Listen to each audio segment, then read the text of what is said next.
ప్రభునందు ప్రియ దేవుని ప్రజలందరికీ ప్రభు పేరట ప్రత్యేకంగా వందనాలు తెలియచేసుకొనిచున్నాను. గతంలో మనం యుగాంత శాస్త్రం అనగా ఎస్కటాలజీకి సంబంధించిన విషయాలను ఎపిసోడ్ రూపంలో మనం ధ్యానించి ఉన్నాం. దానికి అనుబంధముగా క్రొత్త శీర్షికను ప్రారంభించుకుందాం. అది యేసుక్రీస్తు రెండవ రాకడలో ఇశ్రాయేలీల పాత్ర. ఈ ఇశ్రాయేలీల చరిత్రకు సంబంధించి చాలా పెద్ద టాపిక్. ప్రభునందు ప్రియులారా, నేను ఇటీవల ఒక పుస్తకాన్ని వ్రాశాను. 96 పేజీలు కలిగిన పుస్తకం. ఆ పుస్తకం పేరు ఇశ్రాయేలును కాపాడు దేవుడు, the God who protects the Israel.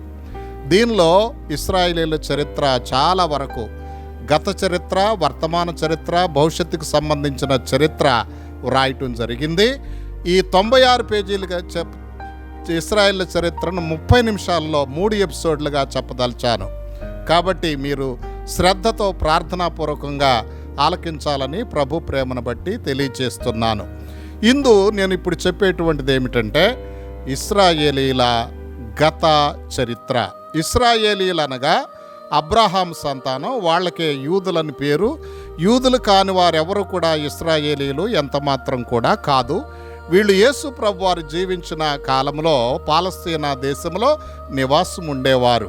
యేసు ప్రభు వారు కూడా యూదుడే. ఇశ్రాయేల్ అనే పేరు ఎందుకు వచ్చిందంటే వీళ్లకు యాకోబు వంశంలో నుంచి, అబ్రహాము మనవుడైన యాకోబు వంశంలో నుంచి వీళ్ళందరూ కూడా వచ్చినారు కాబట్టి వీళ్ళకు ఇశ్రాయేలీలు అనే పేరు సార్థకమయ్యింది. అయితే ఈ యూదులు అన్న ఇశ్రాయేలీలు అన్న ఒక్కటే. యూదులు కాని వారు ఏమాత్రం కూడా ఇశ్రాయేలీలు కాదు. ఈ విషయాన్ని చాలా జాగ్రత్తగా హృదయంలో పదిలపరుచుకోవాలి. ప్రభునందు ప్రియమైనటువంటి దేవుని బిడ్డలారా, వీరు ప్రభువారి కాలంలో, యేసు ప్రభువారి కాలంలో వీరు జీవించిన దేశాన్ని పాలస్తీనా అని పిలిచేవారు. పాలస్తీనాలో ప్రస్తుతం ఉన్నటువంటి జోర్డాన్ దేశము, ఇశ్రాయేల్ దేశము, వెస్ట్ బ్యాంక్ 3 కూడా కలిగి ఉండేవి. దీన్నంతటినీ కలిపి పాలస్తీనా అని పిలవటం జరిగింది. అయితే క్రీస్తు శకం 70వ సంవత్సరంలో ఈ ఇశ్రాయేల్ ప్రజలు అనగా యోధా జనాంగం వారి సొంత దేశం నుంచి ప్రపంచమంతా చెదిరిపోయారు. దానికి కారణం ఏమిటంటే ఈ ఇశ్రాయేల్ ప్రజలే, ఈ యోధా జనాంగమే యేసు ప్రభు వారిని సిలువకు అప్పగించుట జరిగింది. పిలాతు యేసు ప్రభు వారిని తీర్పు తీర్చే సమయంలో ఆయన చేతులు కడుక్కుంటూ ఒక మాట అన్నాడు, ఈ నీతిమంతుని రక్తం విషయంలో నేను నిరపరాధనని చెప్పినప్పుడు యోధా జనాంగం అంతా కూడా ఏమన్నారో తెలుసా? ఈ రక్తాపరాధ దోషం మా మీద, మా పిల్లల మీద పడునుగాకని ముక్త కంఠంతో కేకలు వేశారు. ఈ విషయం మత్తయి సువార్త 27వ అధ్యాయం 25వ వచనంలో పొందుపరచబడి ఉన్నది. ఈ విధముగా ఇశ్రాయేల్ ప్రజలు యేసు ప్రభు వారిని తిరస్కరించారు. అందుకని యోహాను సువార్త 1వ అధ్యాయం 11వ వచనం మనం చూసినట్లయితే, ఆయన తన స్వకీల యొద్దకు వచ్చను, ఆయన స్వకీలు ఆయనను అంగీకరించలేదు. ప్రభునందు ప్రియ దేవుని బిడ్డలారా, దానియేలు గ్రంథం 9వ అధ్యాయంలో చెప్పబడిన 70 వారముల ప్రవచనం కూడా ఈ ఇశ్రాయేలీలకు సంబంధించిందన్న విషయం మనం మర్చిపోకూడదు. ఎప్పుడైతే వీళ్ళు మెస్సియాను, క్రీస్తును తిరస్కరించారో ఆ దానియేలు గ్రంథంలో చెప్పబడిన 70 వారముల ప్రవచనంలో 69 వారాలు అప్పటితో క్రీస్తు శిలువ మరణంతో పూర్తయినాయి. ప్రభునందు ప్రియ దేవుని బిడ్డలారా, దాంతో వాళ్ళంతా ప్రపంచంలో ఉన్న నానా దేశాలకు చెదిరిపోవుట జరిగింది. ప్రభునందు ప్రియ దేవుని బిడ్డలారా, అయితే 70వ వారం ఎప్పుడు ప్రారంభించబడుతుందంటే వెంటనే ప్రారంభించబడలా. ఇశ్రాయేలీల యొక్క రక్షణ చరిత్ర వాళ్ళు చెదిరిపోవటంతో ఆగిపోయింది. వాళ్ళు క్రీస్తును తిరస్కరించుటను బట్టి ఆ యొక్క రక్షణ అన్ని జనులకు ఇవ్వబడింది. మత్తయి సువార్త 21వ అధ్యాయం 43వ వచనం ప్రకారం మనం చూస్తే, దేవుని రాజ్యం వారి యొద్ద నుండి తీయబడి అన్ని జనులకు ఇవ్వబడిందనే వాక్యంలో వ్రాయబడి ఉంది. ఈలోపు అన్ని జనులు సంఘముగా తయారవుతారు. ఈ లోకంలో సంఘముగా ఉంటుంది.